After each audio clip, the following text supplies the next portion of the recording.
Let's open a word of prayer. Lord, thank you so much for the time we can spend together today. We pray that you will bless our time together.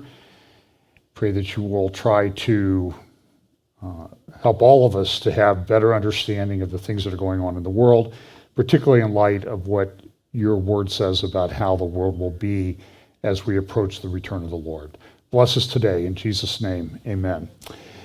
Well, today, and this is not my title, somebody sent this to me. I'm going to let him or her remain anonymous for the time being, and there shall be speculations and rumors of speculations. You know, there shall be wars and rumors of wars.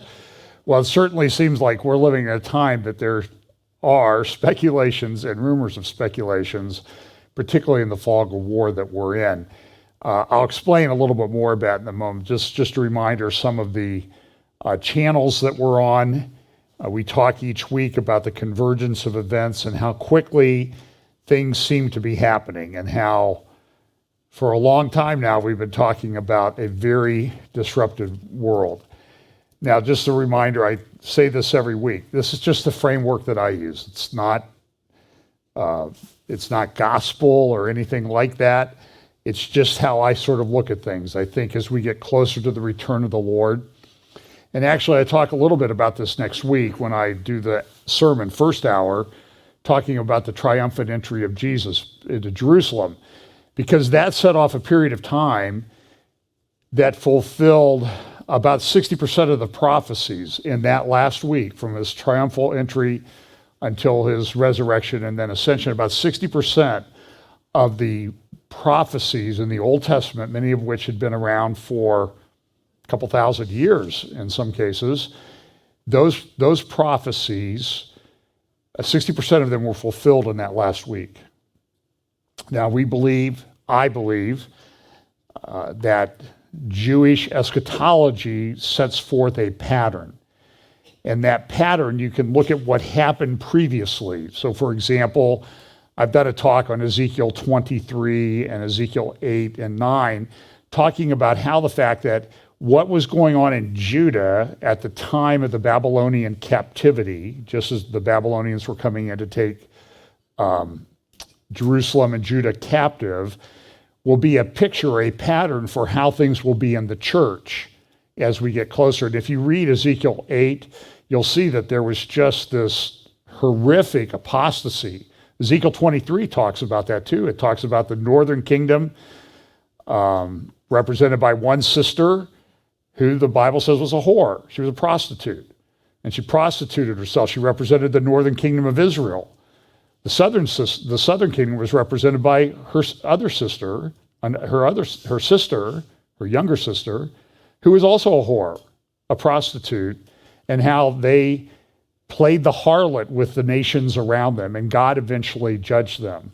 That will be a picture of the apostasy in the church. And how many examples do we have to bring each week? I just saw an article before I came in here about a guy named Peter Scazzero. Peter Scazzero has written a book called The Emotionally Healthy Church, or Emotionally Healthy Spirituality.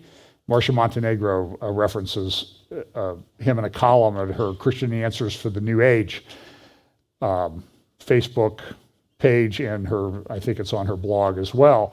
And I wrote a long paper 12 years ago,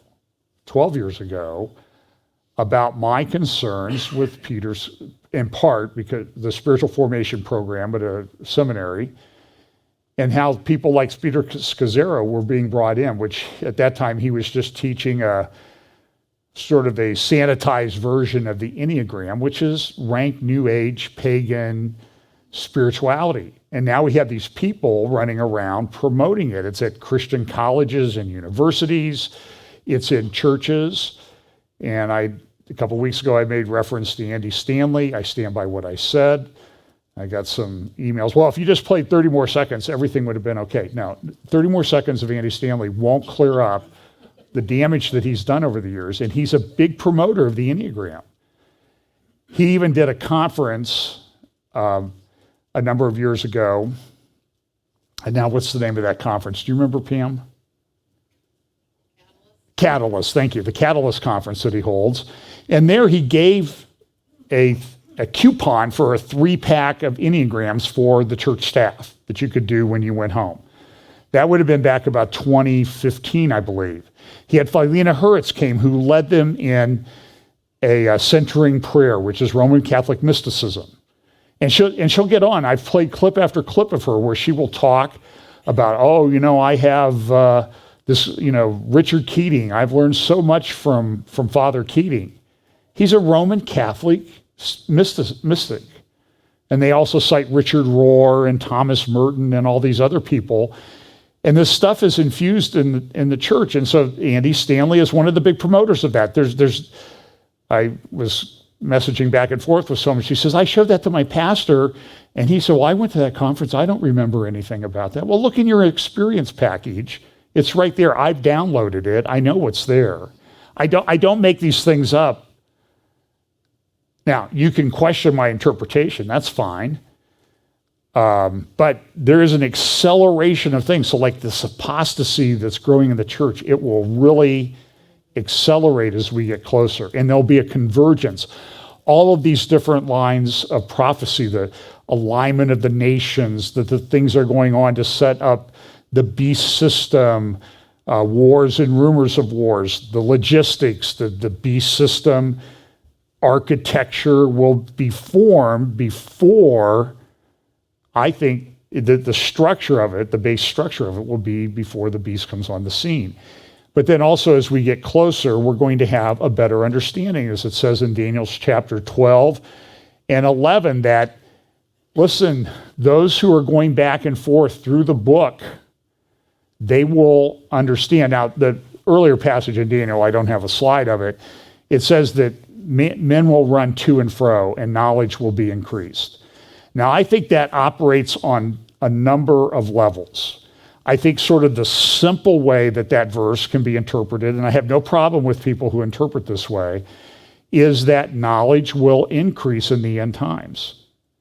Now, one thing to be, and we see this, I'm getting ready to do a seminar on technology for lawyers, and we look at the amount of information that we have. I used to write 25 letters on a case that lasted 2 years. So I'd have a little file. A couple of years ago, I had to produce my emails with regard to a particular matter that I was working on. And we had like between my client and I, we had like 4,000. I didn't used to write 4,000 letters because you had to type it up, somebody had to type it up, somebody had to punch holes in it, put it in a correspondence file, keep it in order, that type of thing. But now, with the ease of just, and you can see it on the internet, you can tell the people are posting things without really thinking about them, right? They just kind of boom, boom, boom, and hit send. So there's the one way of looking at this passage in Daniel is that knowledge will increase, and it does. Go look at this, talk about them all the time, those big buildings that have servers out there on Beach Road in New Albany that just store bits and bytes of information. Those didn't used to exist. The first time I got a computer, I was at a law firm, and we had less than a gigabyte of storage on the entire network for almost 100 people and their computers, if you added everything up.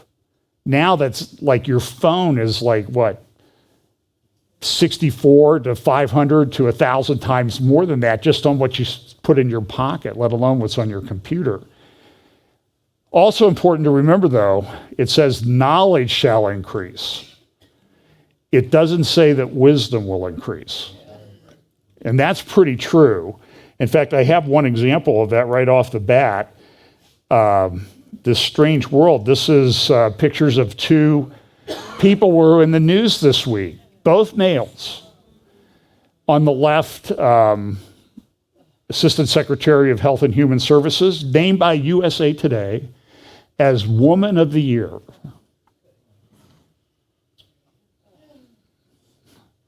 On the right, Leah Thomas, who was ranked, I think, 250th to 450th when Mr. Thomas was swimming as a male, that he was born. Because of COVID, he got time off. He took some hormone treatments, but that didn't change the fact that he went through puberty as a full-blown male. Males are generally stronger than females. Although we had a cab driver down in the Caribbean once, and I wouldn't want to take her on. I mean, I went to get the suitcase, and she just kind of stiff-armed this thing out of the back of their station wagon. But he just won one of the women's swimming events at the NCAA championships. So a lot of people were tweeting out the young lady who really finished first. And this is destroying women's sports, and nobody can seem to see this. So we have this verse when we know that this is going to be understanding. The wise will understand. There will be increasing number of people who are wise and understand what's going on.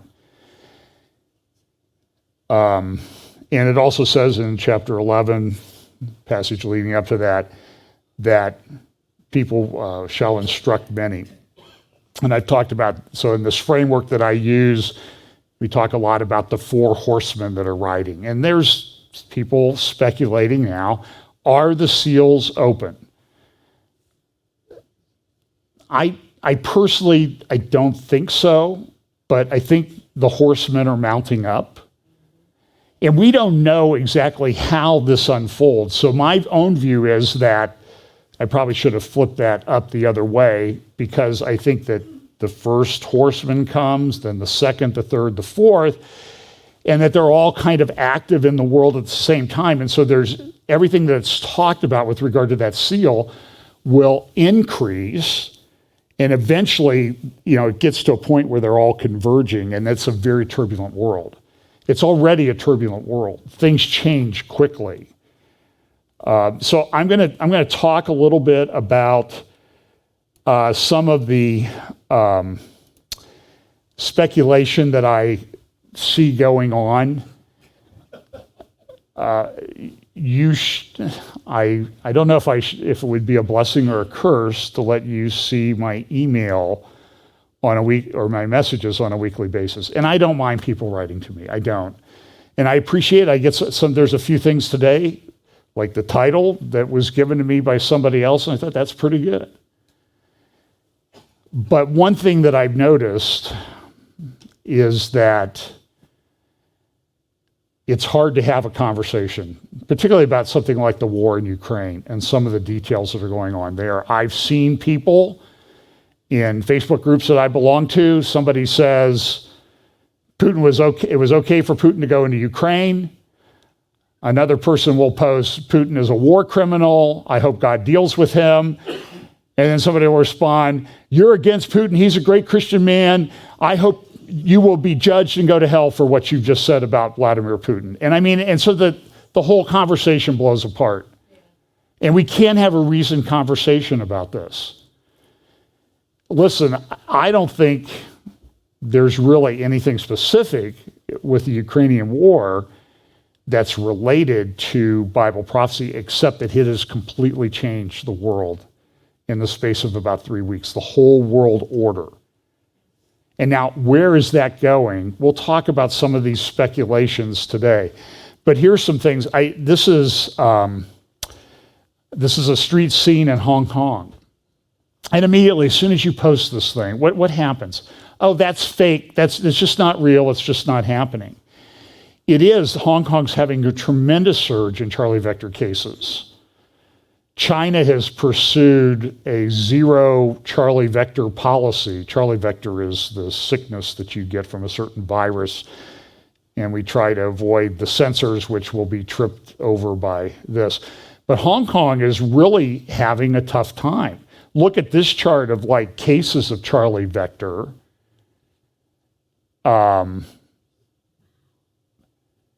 This is just what's happened in the last couple of weeks. Now, you can always look you see the numbers, it's 35. So it's not 35,000, but it's still this increase. China, this was a report that I saw this week. China is currently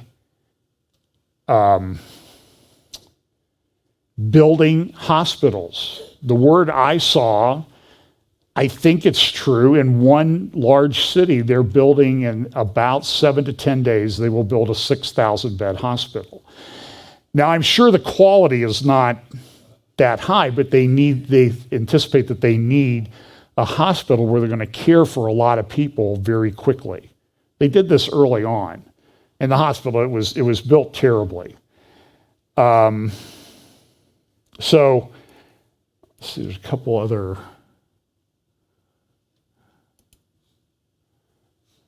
Oh, well, so we talk about what's the next thing to happen.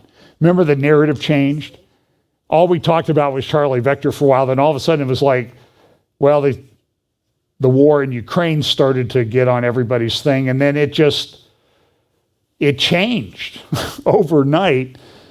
It was like, did anybody remember there was a Charlie Vector thing running around for a couple of years, and people had to wear things on their face when they went into stores and stuff? I remember I went to Costco yesterday or earlier this week, and it's like everybody had a face.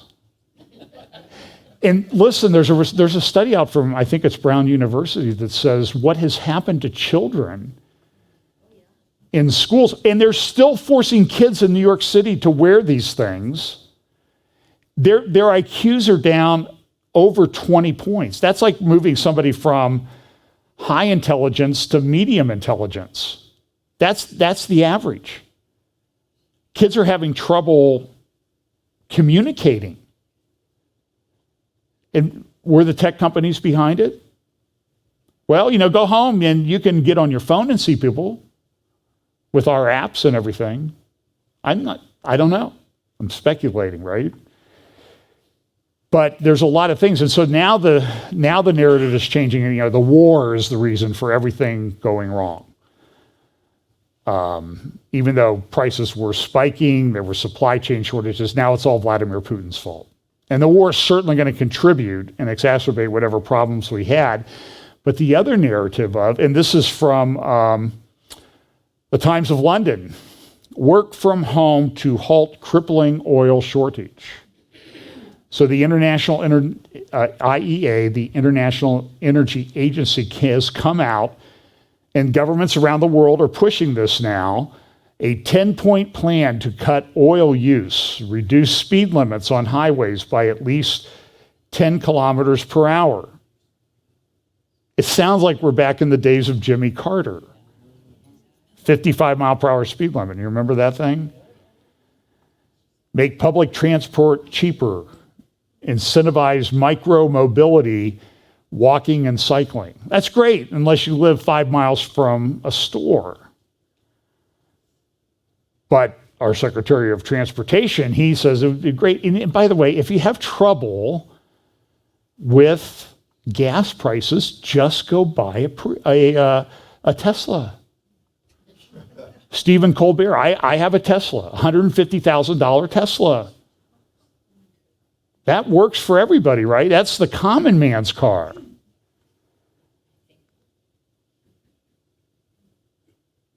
I crack up every time I see one of those things driving around. And they're beautiful cars.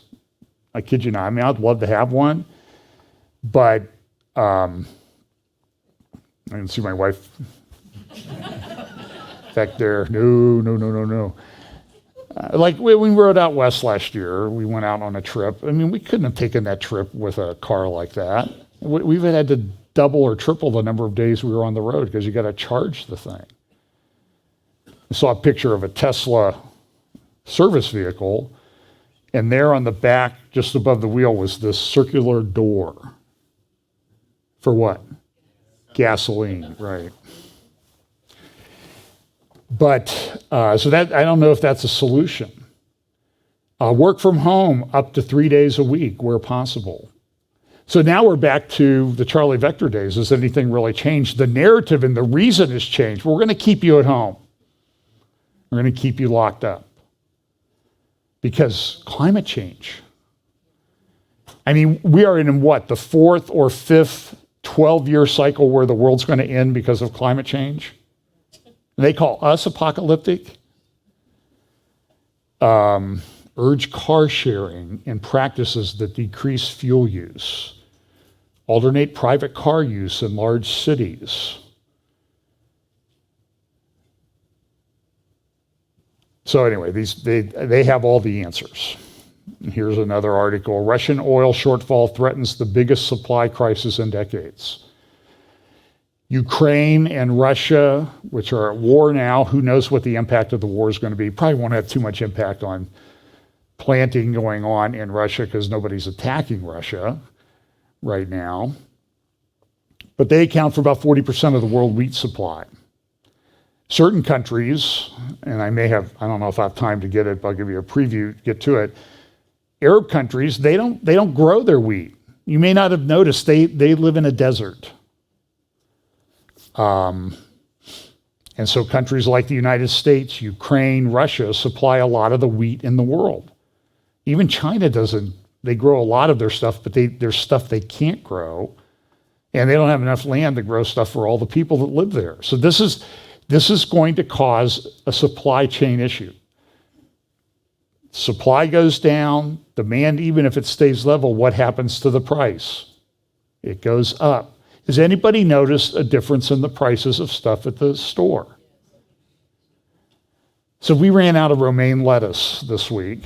So I went down, I don't want to give it, I went to a store down around Polaris, and they had 2 bags of romaine. And I picked it up. They have like hearts of romaine. They have 3 hearts there. $6.99. I'm like, that can't be right. So I went over to the big grocery store chain, and they didn't even have any.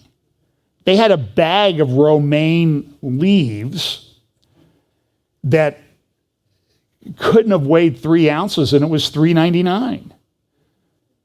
So I do what everybody does when you want to have your knowledge increase. I got on a search engine, in this case Google, and I said, what's going on with the price of romaine? And you know what I found out? That the price of romaine is up more than any other food as a percentage. It's up 61%. Why? Because of supply chain issues, the farmers aren't growing it.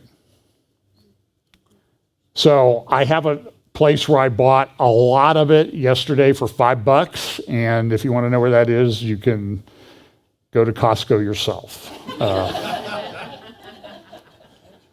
The thing that I'm tracking, I'll know that the world's getting better when they have those late July jalapeno lime chips back in stock. I'm stopping by Costco every other day just to see if they got that stuff. Well, this is it's not going to be in the best order, but I'm trying to make sense of it. So in the Atlantic, which is a left-leaning magazine, so you have to understand, look, I read a lot of different sources. I'll read the New York Times. I'll read the Washington Post. A lot of times I will cringe when I read it, and you have to learn how to read it. It's like sometimes you have to read 20 paragraphs into the story to get to the fact. They will put facts in there, but you got to go through 19 paragraphs of opinion before you get to it. And the Atlantic does some good work. So Graham Wood, who is spent a lot of time writing on the Middle East, he did an interview with Crown Prince Mohammed bin Salman. Now, Mohammed bin Salman is an interesting character. He's the Crown Prince of Saudi Arabia. The title of the article is Absolute Power.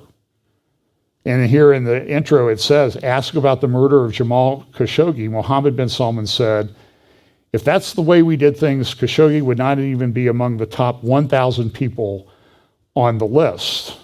And he did say this, and this is kind of interesting, but he acknowledges that the fates of the 2 countries remain linked. In Washington, they're talking about United States and Israel. In Washington, many see MBS's rise as abetted, perhaps even made inevitable by American support. And there's no doubt we've supported Saudi Arabia for years.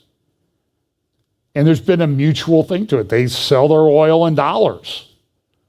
We like that in the United States. If you don't want that to happen, just wait till you see what happens if they start selling oil, if the dollar is no longer the reserve currency of the world. And there are people, China's pushing for it, Russia would like to see it, other people would like to see it, but it will have a huge impact on the United States. Inflation will go crazy. I mean, this is what happened to the British pound when it used to be the reserve currency of the world, and 100 years ago or so, it started shifting to the dollar. When it shifts this time, it will be very, very quick that happens. He says there was a moment in time when the international community could have made it clear that the Khashoggi murder was the straw that broke the camel's back, and that we weren't willing to deal with MBS, Senator Murphy told me. The Trump administration's support when MBS was his most vulnerable saved him. That was the first trip that Trump made out of the country, was to Saudi Arabia, and then he went to Israel. The Trump administration, Murphy said he owes no one bigger than Jared Kushner, Trump's personal envoy to the Crown Prince. You Americans think that there is something strange about a ruler who sends his unqualified son-in-law to conduct international relations, one Saudi analyst told me. For us, this is completely normal. Some still hope that MBS will not accede to the throne. Only one of the last 5 crown princes has eventually become king. Khalid al-Jabri noted to me optimistically, but everything I see suggests his ascent is certain and that the search for alternatives is forlorn. 2 of those 4 also ran crown princes were sidelined or replaced by MBS himself. The other 2 died of old age. And if you study the Saudi royal family tree from the king, the founding king back, it sort of changed names back in the early 1930s, King Abdul Aziz bin Ibn Saud. This guy was a character. He had a lot of wives. He had a lot of children. He was 6'8", pretty tall in the Arab world. Can you imagine this guy coming at you on a horse? Can you imagine this guy coming at you at 6'8"? I mean, that with a sword. That would be intimidating.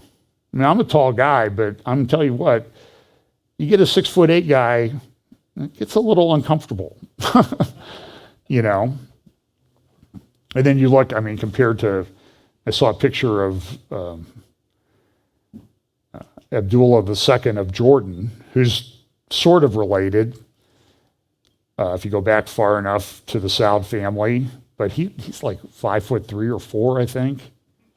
And I mean, Zelensky, that guy, I don't know how tall he is. He looks pretty short in the things that I've seen. So they've had this succession of brothers, the sons of Ibn Saud, that have ruled Saudi Arabia for 90 years.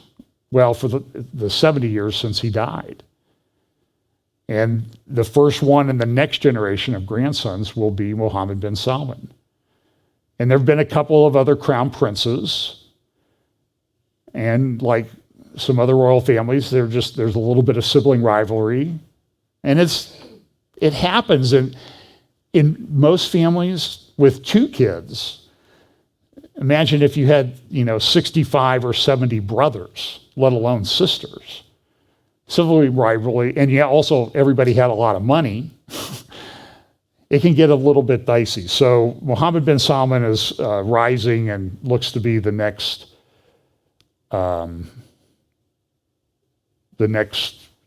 king of Saudi Arabia. And he's not going to do anything since then. So he came out in the interview. Now, this was not in the Atlantic paper, but the Kingdom of Saudi Arabia issued this thing that said, listen, this is what the Atlantic said. This is the transcript of the interview. The Prime Minister of Israel just paid an open visit to Abu Dhabi. Do you think that Saudi Arabia might follow some of these other Arab nations in having an open relationship, diplomatic relations with Israel? Now listen, I think he has what he's going to say in the interview. I think he has a somewhat different view. He seems to be very open to it, but because of the tribal nature of the society in which he's been raised, he's not going to go against his father while his father is alive, even though his father is very feeble and frail. And he said this, well, the agreement between the Gulf Coast countries states that no GCC country will take any action, political, security, economic action that harms other GCC countries. And all GCC countries have committed to this. Regardless of that, each country has independence to do whatever they want based on their views, and they have a total right to do whatever they think that's useful for UAE. For us, we hope that the conflict between the Israelis and the Palestinians is solved. We don't look at Israel as an enemy. We look to them as a potential ally with many interests that we can pursue together, but we have to solve some issues before we get to that. And one of those is the Palestinian issue. I'll talk a little bit about that at the end today, because that's coming up again. So the Iranian security chief, when he heard what the Crown Prince had said, he said, listen, you need to understand who really is the enemy of Muslims and Arabs. Well, who do you think the Iranian security chief said was the enemy of Muslims and Arabs? It was Israel, the little Satan. We're the big Satan. So this guy is the secretary of Iran's Supreme Council, Security Council. His name is Ali Shamkhani. And he made the remarks after he heard this, what he said. And so what was happening was when all this came out, Iran and Saudi Arabia were in bilateral talks to see if they could get things back on track. Now, the King of Saudi Arabia is known as the protector of the two holy mosques in Mecca and Medina, the holiest places to Muslims. They say that the third holiest is what? Al-Aqsa Mosque on the Temple Mount in Jerusalem. And that's under the control, administration of a Muslim holy man, the Waqf in Jerusalem, who is under the control of King Abdullah II of Jordan. When Saudi Arabia was being formed, King Abdullah's family was actually in control of the Mosque of Mecca and Medina 100 years ago. It was almost 100 years ago right now that they lost control of those to the Saud family. So the British, in sort of we don't want these guys to be totally left out in the cold, we will give them the control over Transjordan area, the Temple Mount, because the Ottomans had fallen apart, so they put this Waqf in place back in the 1920s when the Ottomans were done. And they also gave them, one of the members of the King Abdullah's family was a king of Iraq. So there were a couple kings of Iraq that were from the same family. And King Abdullah, he has a lot of money. I was researching this last year, and the estimates were that he makes $1 to $2 billion a year off of his investments. He's not destitute. His country is, for a lot of reasons, but he seems to have a lot of money. And remember the Pandora Papers that came out and showed all these people that had properties all over the world, including a guy named Zelensky, who's the president of Ukraine. But anyway, so when this interview came out, Iran and Saudi Arabia were in negotiations. Shia Iran, Sunni Saudi Arabia. Oh, by the way, just as an aside, go look up Mordecai Kedar, Kedar. He's an Israeli Arab specialist, a brilliant man, Dr. Mordecai Kedar. And you can read his article, I've talked about it here, where the Temple Mount, and there are Saudi academics who are saying the Temple Mount is not where Muhammad ascended to heaven. It's not the farthest mosque. Now, does Mohammed bin Salman believe that? And he seems to be positioning himself with Israel, I think, to take over that administration from Jordan. And Jordan will fight tooth and nail to that. So this is all kind of interesting, really tribal politics when you get into it. But they're having these talks, Saudi Arabia and Iran. Mohammed bin Salman says this, then Saudi Arabia does this, and this is a announcement on the Kingdom of Saudi Arabia security website. They executed 81 people just this last week beheaded them. How many of you heard about this, by the way? A few of you did. Wasn't really publicized that much. Most of them were Shia. So what do you think happened to the talks that were going on between Saudi Arabia and Iran? Yeah, they were beheaded. They were cut off, just like a bunch of people's heads were. And then what do you have? You have Boris Johnson going, this is a great, I think, editorial cartoon from the Times of London, goes to Saudi Arabia to negotiate with them. Why would he do that? Well, we have a thing called a war, and, Russia supplies about a third of the oil in the world. Their oil supply is down. We're putting sanctions on them. We're trying not to buy the oil, not trying to buy their gas. And so they're going to Saudi Arabia and saying, hey, will you guys pump more oil so we don't have a big spike in oil prices, because a lot of us are going to lose elections. And I'm sure Mohammed bin Salman might say, Saudi royal family would say, what's an election? For the head of the country. I'm not sure I understand that concept.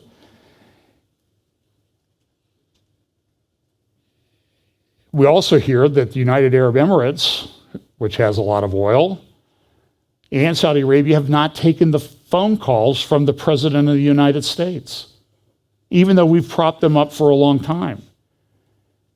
Why? Because they view us as kind of weak right now. They like the strong man. They do. It kind of works in their culture. This is from the Munich Security Conference last month, unity in a time of upheaval, evil. Anthony Guterres, who came out with a speech this week and said, we're on the brink of nuclear war, folks. I'm often asked whether we are in a new Cold War. My answer is that the threat to global security now is more complex and probably higher than at that time.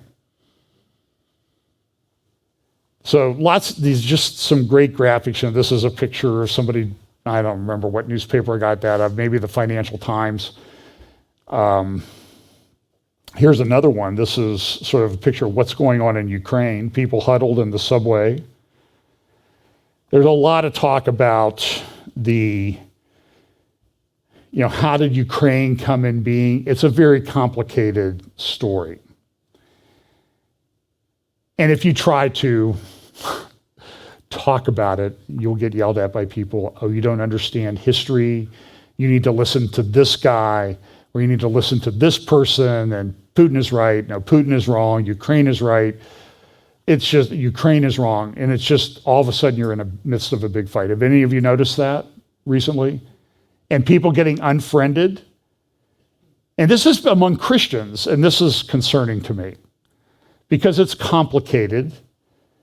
And I try to look at, and I'm not saying I'm the best at it, try to look at all sides of the issue.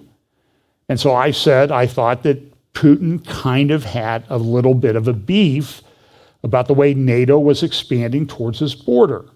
And he felt insecure. And people go, well, so you're all for them bombing apartment buildings in Kiev? No.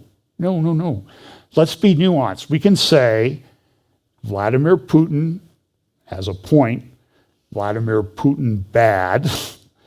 Ukraine has a point. Ukraine, some people are bad too. It's kind of nuanced. And they're half a world away, and we're not on the ground there, so we don't know exactly what's going on. But then, there's all this, it's hard to know whether you're getting the truth. And I've seen plenty of fake pictures used on the internet to describe what's going on in Ukraine right now. It's a fact. I mean, you can go find, people put the stuff, they find an explosion, like the Lebanon port explosion in Beirut a couple years ago. They put that up and say, look at what Russia's doing to Ukraine. Well, it's obvious if you look at it that it's not Ukraine. It's Beirut if you studied it. And they grab old photos of people like Zelensky in military fatigues and that type of thing. And I think it's pretty clear in some of his videos he's using a green screen with a background put in. So it gets very difficult to know exactly what the truth is. And I get sent people, they say, this is a fake photo. I'm like, so you're saying there's no bombing going on in Ukraine? No, I'm not saying that. It's just that all the news is fake. Well, not all the news is fake because there is bombs being dropped on Ukraine. You can't deny that. I talked to someone who was in Kiev last week, messaged with them this week. He said, it's awful. Now, Kiev was kind of normal at the time, but how long will that go down to Mariupol along the Black Sea? They're just to the east of the Crimean Peninsula, and ask the people there if things are normal. They're not. They're in the midst of a war. So they're talking about these thermobaric bombs and that type of thing. Look, Putin talked about this for a very long time, that he was not happy with the way NATO was acting. Whether he's right or wrong, I'm just telling you, this is a speech of his that he gave back in and look who's there in the front row, John McCain and Senator Lieberman. And he's saying one of the things he said is, listen, I am not happy with what's going on in Ukraine. And we've been talking about this for 15 years. This is 2007. And we have a lot of gas, and you're dependent on gas. Again, 15 years ago, Putin was talking to Europe about this. And maybe people didn't think he was serious. Here's a quote from, you can go to the, where's my... So you can go to the website. And so there's been this progression. This is from the Institute for the Study of War, about the evolution of the Kremlin's foreign policy, and things changed. You know, there was a period of time over which things changed between NATO and Russia. Now listen, I can take you to maps from, let's say, 1980, and if you put the Soviet Union in and include the Warsaw Pact of nations under their control, you know, so let's say here's NATO, here's Europe, here's Russia. What happened under the Warsaw Pact? Boom, Russia moved this way, right up against NATO. Now what happens? Soviet Union falls apart, and now NATO moves this way. So you got to understand, there's a whole history to the story here. And people were concerned about Russia back in those days. And I can show you videos of Vladimir Putin from a few years ago where he's saying, listen, you know, if we're threatened sufficiently enough, we'll use nuclear weapons. And I now get, oh, you don't understand what I understand what he's saying. He's saying, if you do the wrong thing, I'll use nuclear weapons.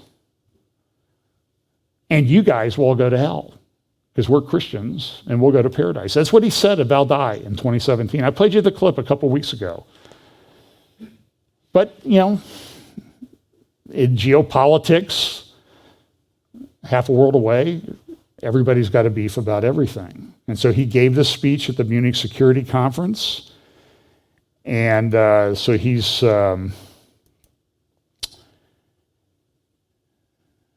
let's see. Well, here's the Bucharest Summit Declaration issued after he gave that speech. And it said, what did it say? NATO welcomes Ukraine and Georgia's Euro-Atlantic aspirations for membership in NATO.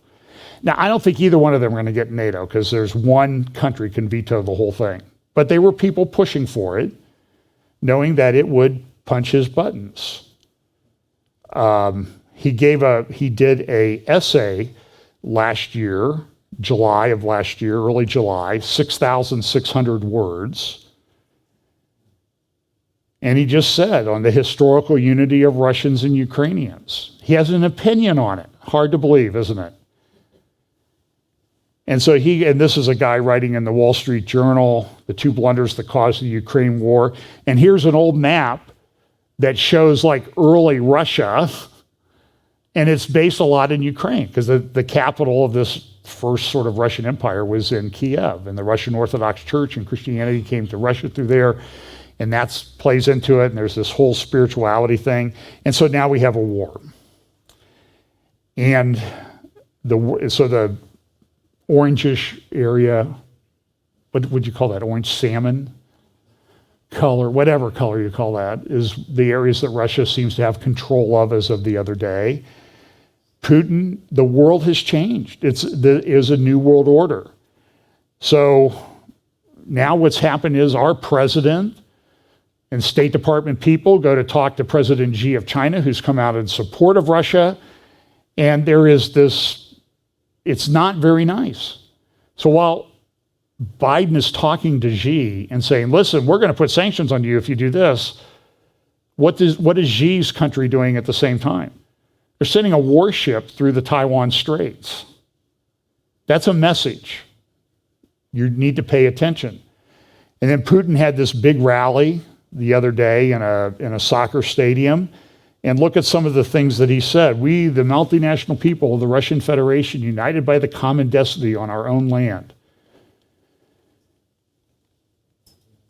These are the first lines of the Russia's fundamental law, the Constitution.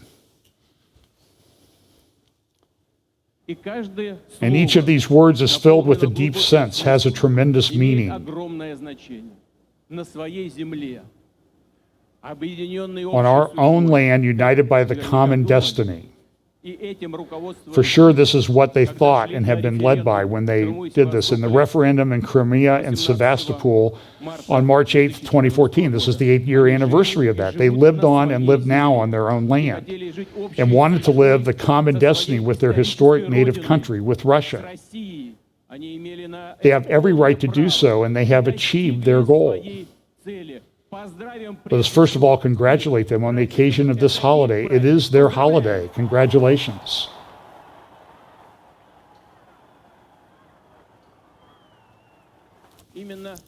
Namely, to liberate the people from this genocide of these sufferings, because he claims that Ukrainian gangs are killing Russians. And there have been 14,000 people killed on both sides in the Donetsk and Luhansk regions of Ukraine. You know, I recollect these words from the Holy Scripture. Greater love has no one than this, that he lay down his life for his friends. Not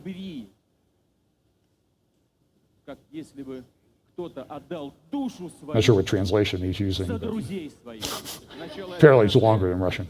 It's a mere coincidence that the military operation started on the same day, which marks the birthday of one of our outstanding military commanders who has been canonized. 18th century Russian Navy admiral. He never lost a single battle during his brilliant military career. Once he said, these storms will contribute to Russia's glory, to Russia's glory.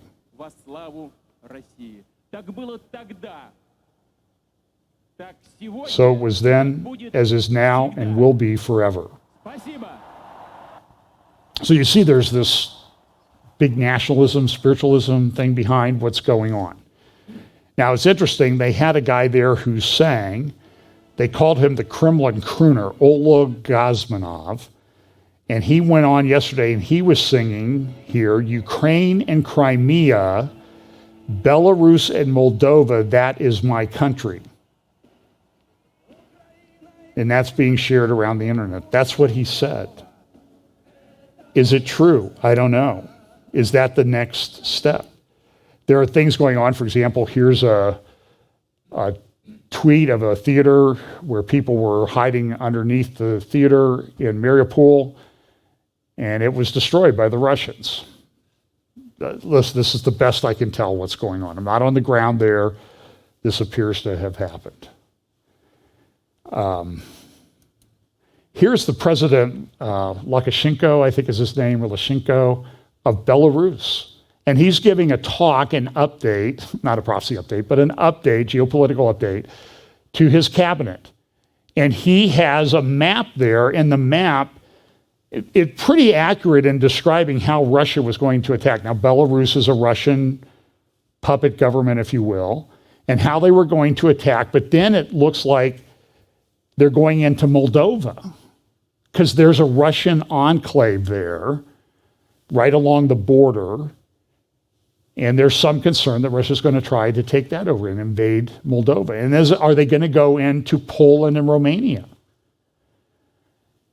So you can see that blue area on the eastern part of NATO's alliance, That was all the way over to buy the O in NATO back in the 80s. So it kind of works both ways. We were concerned about that. Now Russia's concerned that it's moved the other way and that the Baltic states are now in NATO. Putin doesn't like that. People are confused as to know what to do. This is the Arab. This is from Al-Quds newspaper. This is the translation. And the reading of Arab analysts who are connected to American research centers that the stage is delicate and requires the Arab countries to act with a lot of prudence at the moment of the emergence of the New World Order, which will range between the consolidation of the current system and the crystallization of a new system that will be a government led by the United States, and each of the Poles will have his share, not the Polish people, but the Poles of the Axis, and the power cards he owns. They argue that the Western American decision is taken to strip the energy card from Putin's hand and to solve the issue of the Russian nuclear weapon. Anyway, it is very complex what is going on. It's not easy to get to an easy area. So here's this thing that came out. Russian accusations are absurd, and in the back there's somebody from the State Department of Media holding a thing that says U.S.-funded biolabs in Ukraine.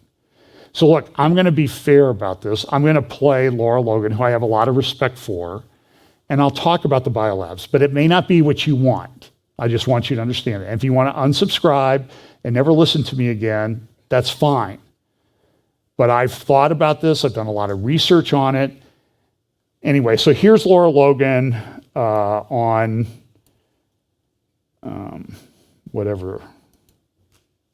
Okay, apparently she's not quite ready yet. Let's keep it going. I'm ready. Can you hear me? There you are. We got her. Oh, well, it's so great. We didn't see you pop up right away. Laura, great to have you this morning. I wanted to start with this breaking news overnight that it appears, and there you are. You popped up for us. It's so great to see you. The Daily Mail has a very interesting story that's saying that Vladimir Putin essentially may be running out of bullets, that he might have a week and a half, 2 weeks max. He's losing warplanes, tanks, all the rest of it. He obviously went into this thinking he was going to bulldoze his way through Ukraine. He's obviously caused a lot of destruction. Don't want to minimize the fact there's over 2 million refugees. But this has not gone as well as Vladimir Putin expected. I don't buy it for a second, Ed, I'll be honest with you. I really think that there's so much misinformation. We've never really seen anything like it. I mean, I've been covering wars now for 35 years, and I have never seen people with their nails done in the Ukrainian flag, right? I mean, we're being corralled into this box where we either have to hate Vladimir Putin and believe everything evil that's said about him and love Ukraine, and there's no in between. And that reminds me a lot of you're either, a white supremacist, or you go with the Democrat narrative on everything under the sun. So Vladimir Putin knew exactly what he was doing when he went into Ukraine. The Russian military isn't perfect. They, for example, I've spoken to multiple defense specialists and intelligence specialists from a Defense Intelligence Agency who've studied the Russian military for years. They do have a difficulty mounting complex air operations because they do very little training hours in comparison to, for example, the United States air assets, right, our fighter jet pilots. But Russia is not struggling. What Russia has done from the very beginning has been very strategic. They didn't go straight to Kiev. They went to all those bioweapons laboratories that are scattered all over the country. Some of them they built, so they know where they are. They've known where they are since the Soviet Union, because under the Defense Threat Reduction Program, we went in after the fall of the Soviet Union and supposedly turned those facilities from bioweapons labs into public health labs. Although, these days it's hard to believe anything that our leaders tell us, because they've lied about COVID, they lied about Russia collusion, they lied about the Ukraine impeachment trial, and there's so much more going on in Ukraine that nobody is talking about. You see such dishonesty when it comes to the history of Ukraine. You see dishonesty when it comes to the Azov Battalion, which is funded by the U.S. and NATO. I mean, you can find pictures of them online holding up the NATO flag and the swastika at the same time. Their own emblem contains the black sun of the occult, which was a Nazi SS emblem. And it also contains the sideways, lightning insignia of the SS. I mean, this is on throughout the Ukrainian military. You can see that black sun of the occult on the. Okay, so you can go find that on Getter, Rumble, BitChute. And look, I like Laura a lot, and she tells truth. That's why you don't see her too much anymore. But I'm not sure I agree with her on everything here. So we have this biolabs issue. So I'll just tell you how I sort of analyze the issue. So Ted Cruz asked Victoria Nuland, hey, Victoria, she's a assistant secretary of state. She's not a good person. She's been involved in a lot of really bad stuff.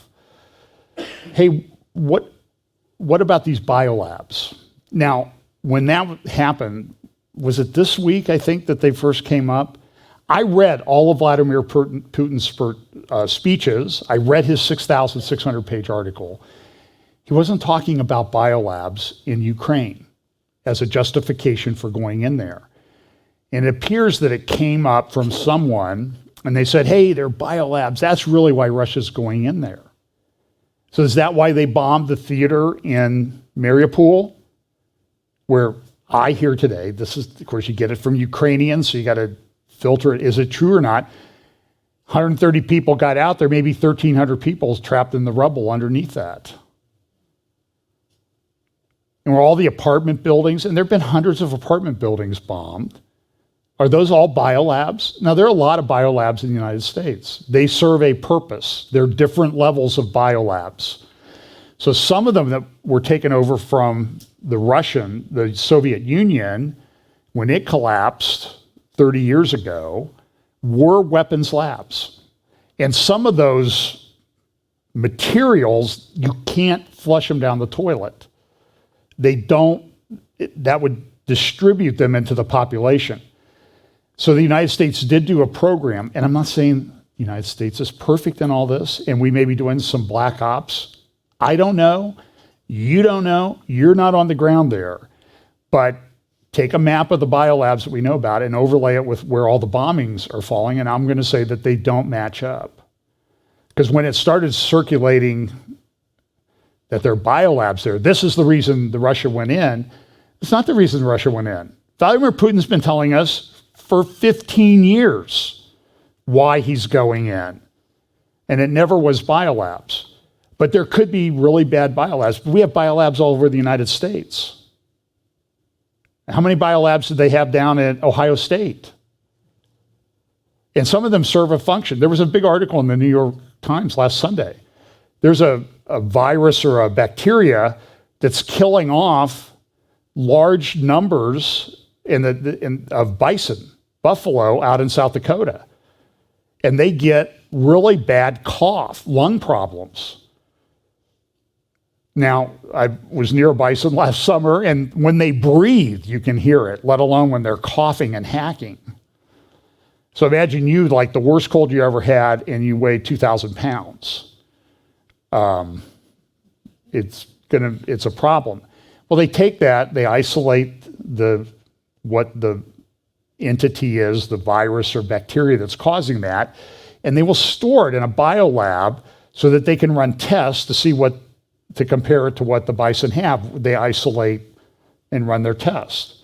So the biolabs serve a perfectly good function, particularly in a heavily agricultural country like Ukraine. But there are bad biolabs too. And I don't know if we're running those. It wouldn't surprise me. But I think we need to look at it a little bit more nuanced over time. And it never came up until people started talking about it here in the United States. Russia never talked about it. So that leads me to believe that there's some propaganda built in behind this, because Russia saw, hey, that's really getting us a lot of traction with people in the United States, so we're going to push that narrative. So I'm just going to be honest with you, I don't know. But I mean, these pictures of destroyed apartment buildings, and so what Russia will say, oh, well, that's where the neo-Nazis, they kicked out all the residents in the neo-Nazi Azov gang. These white supremacists were hiding there. Now, I talked to somebody who was in Ukraine recently. I'm trying to find out how big this gang is. I'm told that it's a very small percentage the size, like single digits, small single digits, low single digits of the Ukrainian army. Because the Ukrainian government, this Zelensky guy, he's a lefty. The Ukrainian government is a bunch of lefties. So I don't think it's fair. They have white supremacists. We have white supremacists here in the United States. We can't deny that. Drive through some of the rural roads I've driven on in Ohio, and you'll find some of these people. Don't stop and ask them if they're white supremacists. That probably would not be good. So, sure, there are bad people there, okay? And the leftist government and what they support is not what I would support. But, you know, now everybody in our government is saying, oh, you got to support Ukraine, you got to do this. Drones are being used. I don't know how well it's going or not for Russia. I'm not on the ground there. Reports are that there have been a lot of Russian soldiers killed. A lot are deserting. That somewhat could be true. It could also be somewhat propaganda. But my point in all of this is, let's talk about it. Let's analyze it rationally. And we're getting propaganda from our government. I know we're getting propaganda from Russia, and I know we're getting propaganda from Ukraine. But these Christian people running around unfriending people, blocking them, telling them they're going to go to hell if they believe that Vladimir Putin is a good guy or Vladimir Putin is a bad guy, on and on and on. It's really tiring. But this is prophetic. Because does it not say that brother will turn against brother in the end time? And you're seeing it on so many different levels. And they've caused this problem. Because this is the world we live in.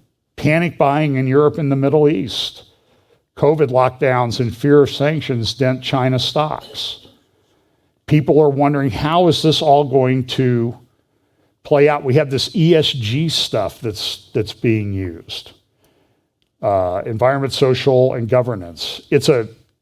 In my view, it's a fraud. And there's a lot of fraud tied into the stock market now, because companies are pumping up their ESG ratings when they're not really green or anything or woke or that, or they're becoming so woke that they're completely missing their mission. And here's what Putin did yesterday. This was kind of an escalation. He launched his Dagger missile that I talked about a couple weeks ago. Here's a big picture of it yesterday. And then you see the little video that the Russian Ministry of Defense released showing that hypersonic missile flying into Ukraine. Now, one of the problems that's come out of this, and this is what I would call the Syriazation, not Syriazation, Syriazation of the war. Because Putin has been involved in Syria since 2015. What you're seeing is the Russian method of conducting warfare. So whether it's going good for them or not, they may not be able to sustain the air thing that Laura Logan was talking about because they don't train enough. Tanks may be on the way out. It's hard to get tanks, the supply, they don't get good gas mileage. They don't run on electricity. So you got to get gas to them, and they can get bogged down, particularly now since the ground is starting to melt in Ukraine and it's muddy and not frozen. This is all problematic. And so it may be that things aren't going as well as Putin said. There have been 4 generals killed. There have been a number of security and military people arrested in Russia. You can't say anything in Russia or you're going to get arrested. But what do we have now is, okay, these are the countries that import the most Russian gas, and it goes across Ukraine in a lot of ways. But the other thing we're seeing is this massive influx of refugees from Ukraine into Poland, Romania, Moldova, and some of the other countries that are completely taxing those countries. We're talking 3.5, 4 million people or more so far, 10% of the country. In addition to that, another 6.5 million to 8 million people are internally displaced within Ukraine that are still staying there. That means 10% of the country, of 40 million people, are not living where they lived 3 weeks ago. That is a massive influx. And it's taxing the authorities in Poland, where a friend of mine was recently, and he said it's just unlike you can't believe. Now remember this is a map. You can get it at lucify.com. Just look for Lucify. I know it's kind of a weird name. Lucify.com, refugee flow.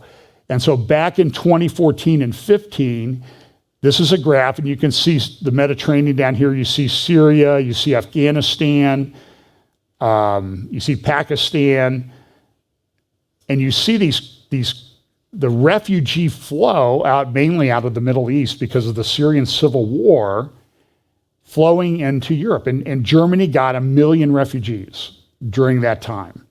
All those little dots are representing people. And this is just over like about a 1-year period of this. It's a fascinating map. Just go and look at it.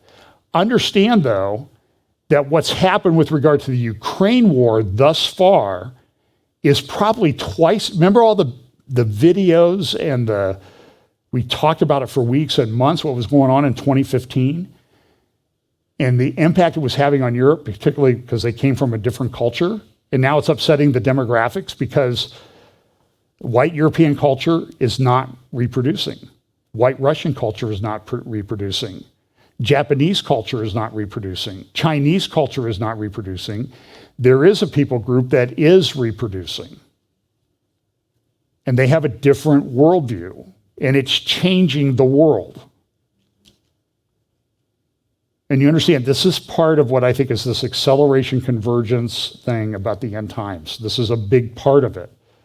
Now we've got, in 3 weeks, we got what took 2 years to do back in the mid-20 teens. This is a big deal. And so the Syrian refugees came through Turkey, through Greece, across the Mediterranean, and Africa. They're coming by like crazy. And the Africa demographics are spiking. They're going up. So if you look at what happened, this is a soccer field. So if you look at up to 2017, the Syrian refugees into Europe could stand shoulder to shoulder on 15 soccer fields. That's a lot of people. Understand, though, that in Turkey, Jordan, and Lebanon mainly,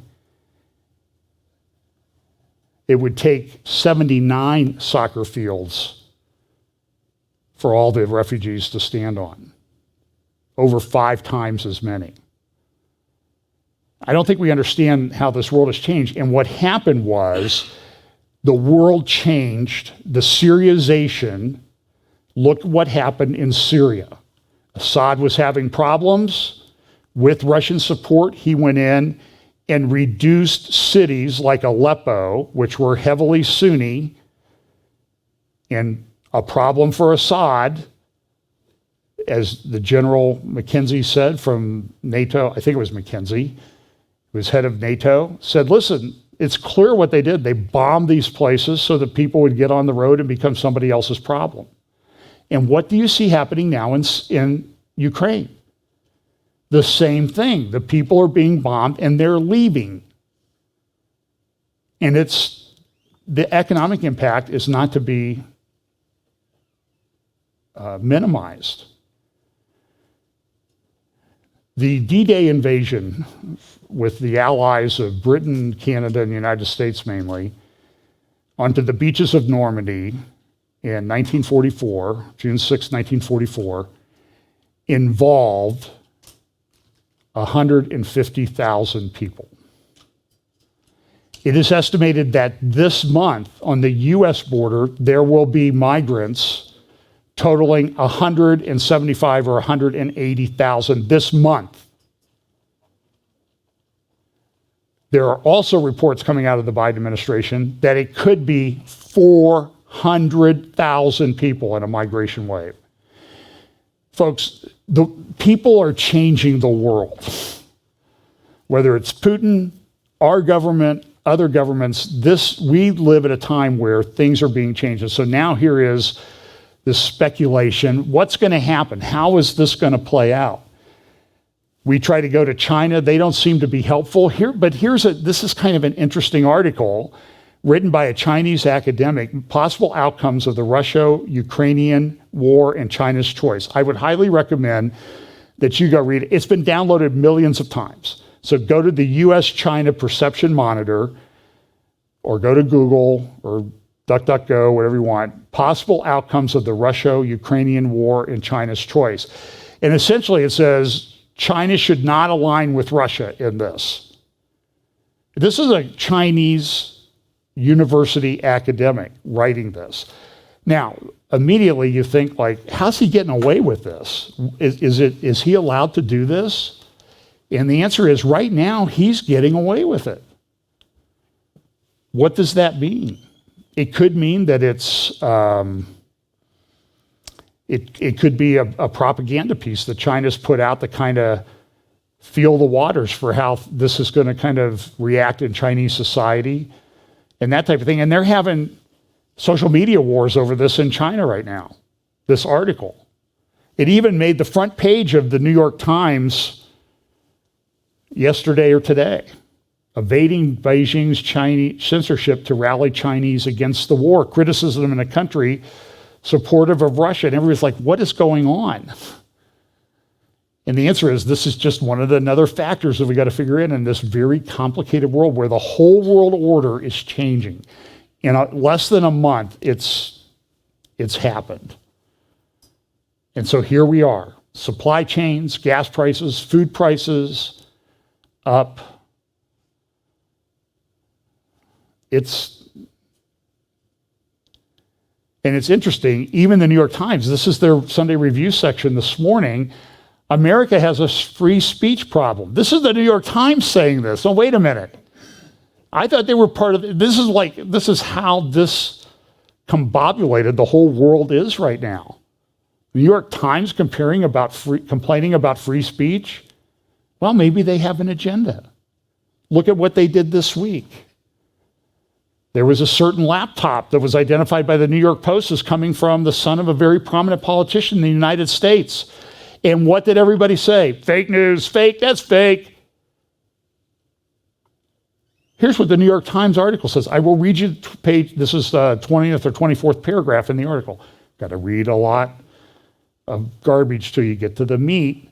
People familiar with the investigation said prosecutors had examined emails between certain prominent politician, Mr. Archer, and others about Burisma, a Ukrainian company, and other foreign business activity. Those emails were obtained by the New York Times from a cache of files that appears to have come from a laptop abandoned by the son of a prominent politician in a Delaware repair shop. The email and others in the cache were authenticated by people familiar with them and with the investigation. So are they going to apologize for all the people that got kicked off at Twitter for talking about this? For Leslie Stahl, when President Trump brought it up in an interview, said, that's just a bunch of fake news, Mr. President. You're not allowed to say that on my show. I'm waiting, Leslie Stahl. I'm waiting for all of you to repent of the lies that you told when it was obvious. And it may have brought about a different result. Here's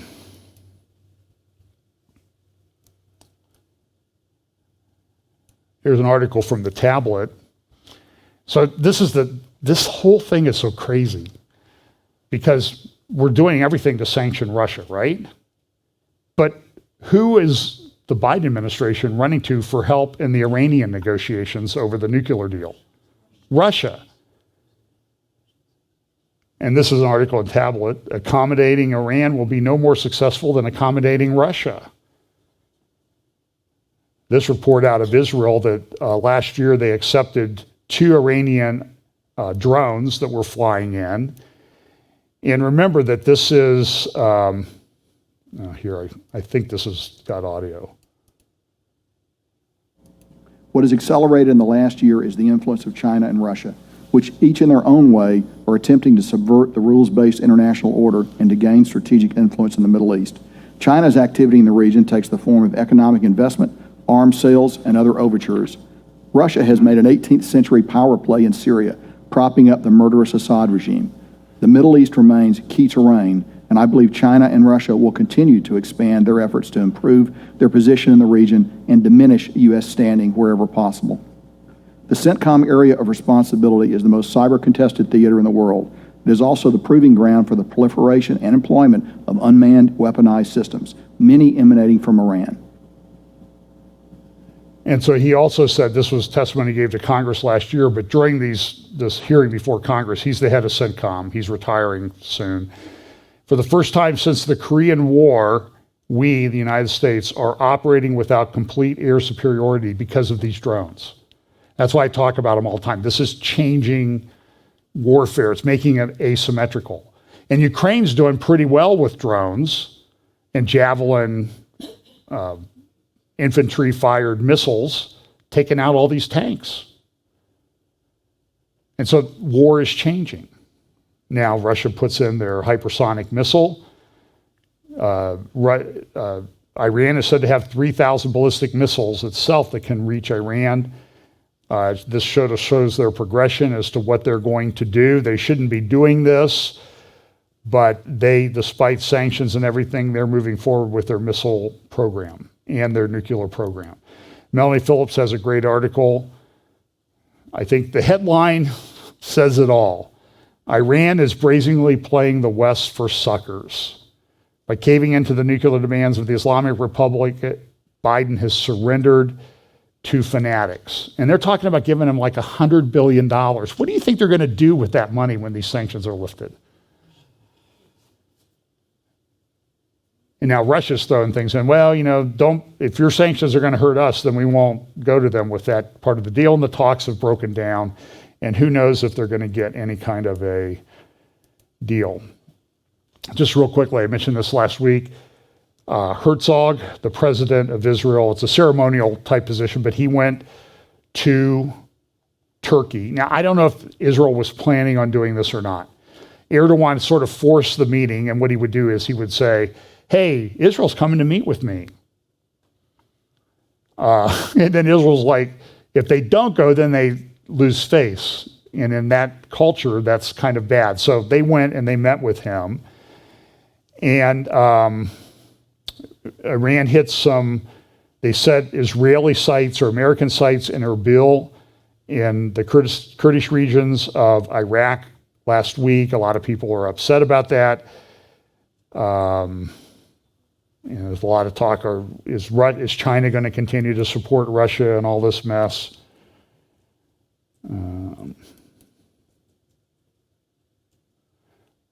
I'm going to talk a little bit about cryptocurrency and everything in a future update, because the government came out this week. This is an interesting article from the Financial Times last year. Central banks are realizing CBDCs, get familiar with that term. That's central bank digital currencies will have to be intimately linked to your identity to deal with illicit finance and bank disintermediation risk. There are practice groups. I'm telling you, when you see lawyers forming practice groups on something, you know it's a big deal because somebody's going to make money off it. So there are cryptocurrency practice groups, digital identity practice groups. There are transgender practice groups, ESG practice groups, diversity, equity, and inclusion practice groups, because those are hot practice areas right now. This article about Bretton Woods 3, a crisis is unfolding, a crisis of commodities. Commodities are collateral, and collateral is money, and this crisis is about the rising allure of outside money over inside money. And they're talking about things are going to change. And Turkey's involved in a lot of this. This was kind of an interesting thing, though. When Herzog went to Turkey, everybody says, well, Erdogan's there, he's getting pro-Israel now. Don't believe it. There's all reasons not to believe this. I could do a whole update just on this. But in a museum in Ankara, the Museum of Archaeology, is a stone that was found back in the 1880s in Hezekiah's tunnel there by the Temple Mount in Jerusalem. And here's an article in Al Akbar on February 9th talking about this, and they're saying, now this is a Hezbollah-related newspaper. Here's a picture of the inscription of the stone. Here's a little bit better picture, and then here's somebody wrote it out.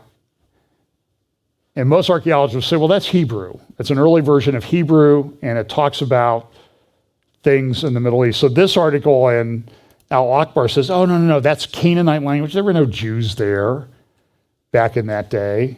And so now we have the lies being told yet again. Turkey is operating in a very interesting fashion. This article from this morning's Israel Hayom says, just don't believe what Erdogan is doing. But the other thing that he did, there's some areas that Russia has a problem. They don't have a warm water port except on the Crimean Peninsula, on the Black Sea. You see these little narrow openings to get to the Mediterranean?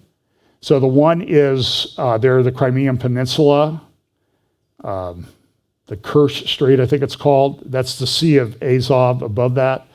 Then the Black Sea. Then you have the Bosporus at Istanbul, and then you have the Dardanelles. And this week, Turkey, despite all of its financial problems, opened the longest suspension bridge on the planet between the Dardanelles. You used to take an hour by ferry. Now you can drive over it in 6 minutes. It's 4,000 some meters long. Turkey's also trying to get the gas pipeline to go up through Turkey instead of across the Mediterranean. And a lot of people are talking about, would this be a reason for somebody to invade Israel in the last days, for Russia to come down to get Israeli gas? And I'm saying that could be. That pipeline's not ready to go. They don't have liquefied natural gas facilities built yet to handle the amount that it would put out. The straits there the ocean there between Cyprus and Crete is 3,000 meters deep. That's a big engineering feat to get a gas pipeline through there. But they're saying, well, just come up right up through there between Cyprus and Syria to Turkey, because we got all kinds of pipelines. And that's what Erdogan would like. That thing is a few years away from happening. Speaking of the East Med, there's a big air exercise there tomorrow. So, let me see here. Well, we're way over time, so I'm going to finish with this. This will just take a few minutes. I did a midweek update, and this was in the Italian newspaper Libero. Front page. Headline says, "The Pope sees the end of the world." This was this week. So I did like 15 minutes on this in the middle of the week, but I'll sort of summarize it here. The headline on the right-hand page on the inside there says, "The Pope now fears the end of the world." That's what I titled the update that I did.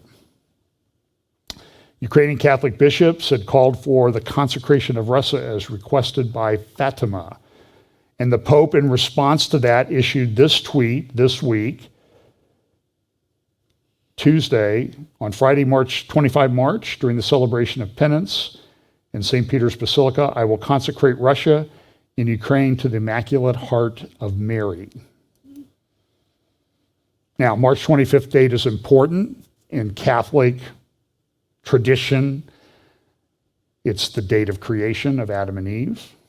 It's the date of the Annunciation, when Mary became with child by the Holy Ghost, and it is also the day of the crucifixion. Now, I don't buy any of those, but I'm just saying, and we'll talk a little bit next week about the triumphal entry, about maybe some of the dates, and none of them will be March 25th. But here is this thing at Fatima. It happened in 1917.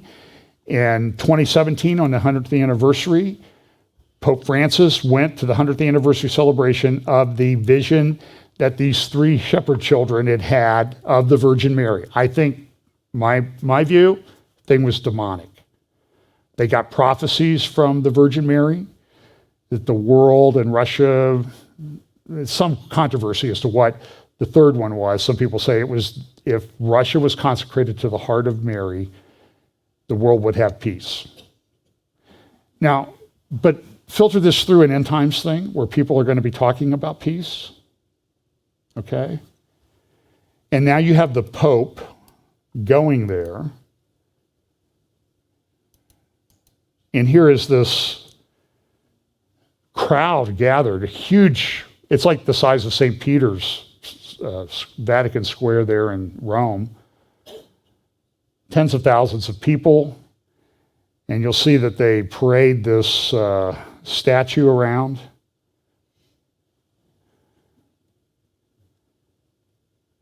Here's the Pope praying at the statue.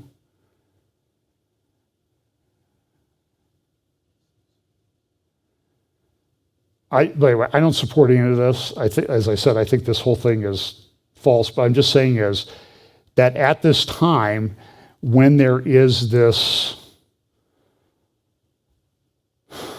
war going on, now here comes the Pope to step in, to call for world peace. He had issued an encyclical letter a year or two ago about Laudato Si, on care for our common home, environmentalism, bringing in pagan idols into the Vatican. And then here is his document on human fraternity that he signed with the leading Sunni theologian in the world. And so now the point of this is you have somebody trying to unite the religions of the world and pushing for peace. I mean, we've been talking about this stuff in prophecy for a long time. And then you have this. I have to play this clip, a couple minutes long.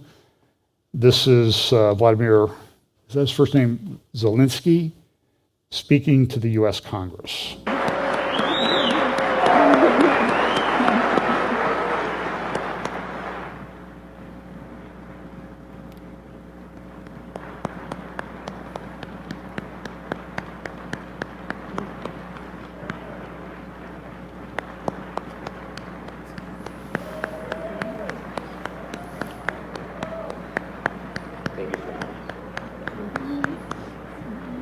What's that? Well, he will. Oh, he's he's using social media like crazy. Good morning, Mr. President. Good morning, Madam Ambassador is with us this morning, Madam Ambassador. Sending to you the President of Ukraine, Vladimir Zelensky. Slava Ukraina! Slava Ukraina! I think that means glory to Ukraine or something. Glory to heroes.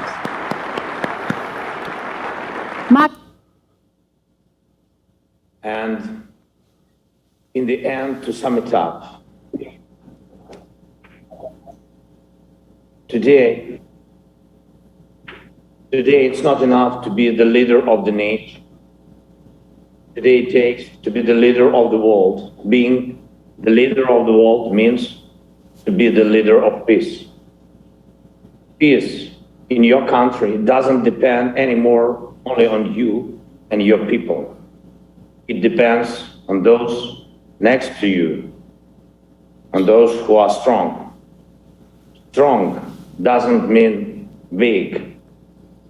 Strong is brave and ready to fight for the life of his citizens and citizens of the world, for human rights, for freedom, for the right to live decently and to die when your time comes, and not when it's wanted by someone else, by your neighbor. Today, the Ukrainian people are defending not only Ukraine, we are fighting for the values of Europe and the world, sacrificing our lives in the name of the future.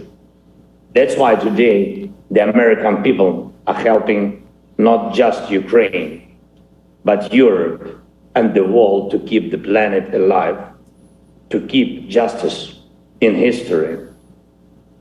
Now I'm almost 45 years old. Today my age stopped when the hearts of more than 100 children stopped beating. I see no sense in life if it cannot stop the death. And this is my main mission as the leader of my people, great Ukrainians. And as the leader of my nation, I'm addressing the President Biden. You are the leader of the nation, of your great nation. I wish you to be the leader of the world. Being the leader of the world means to be the leader of peace. Thank you. Slava Ukraini. So there you have it. And so, now people are speculating, is Zelensky the guy and that type of thing. Remember, there was a speculation about this is my Photoshop of the Economist cover about Macron was walking on water in their cover. I put him as he was sinking and going down. And the interesting thing about this is you see that thing on his hat? Do you remember when Macron was brought out as the new president of France in 2017, just 5 years ago? This is what led to a lot of the speculation. This very orchestrated,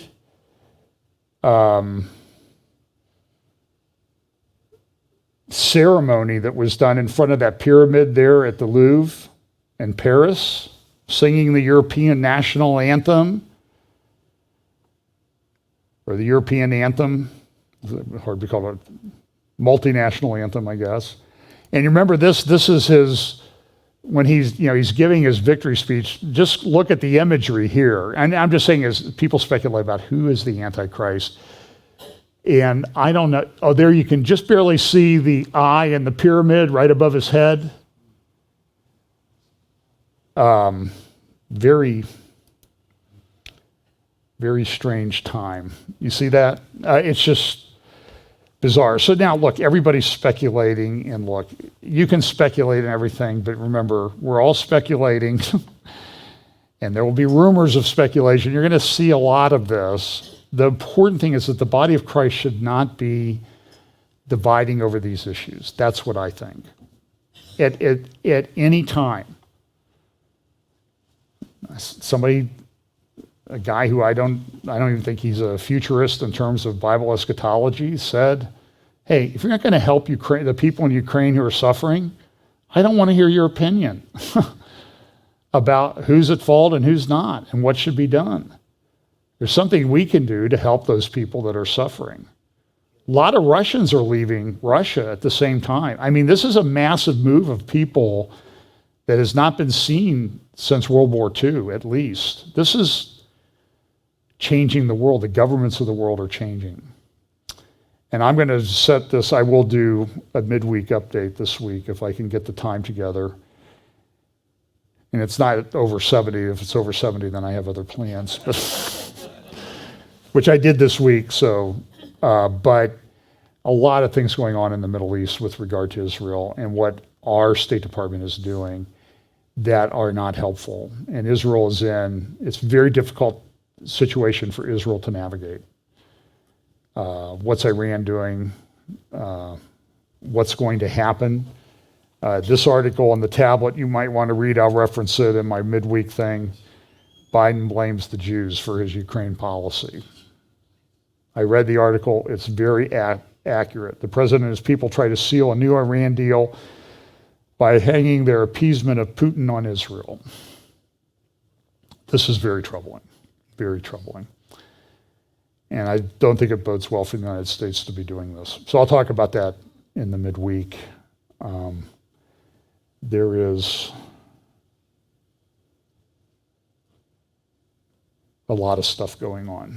I have some things that were enacted into law in the United States this week. I'm just going to say we seem to be pushing Israel to divide the land. And when that happens, we have things like this. This is the drought outlook.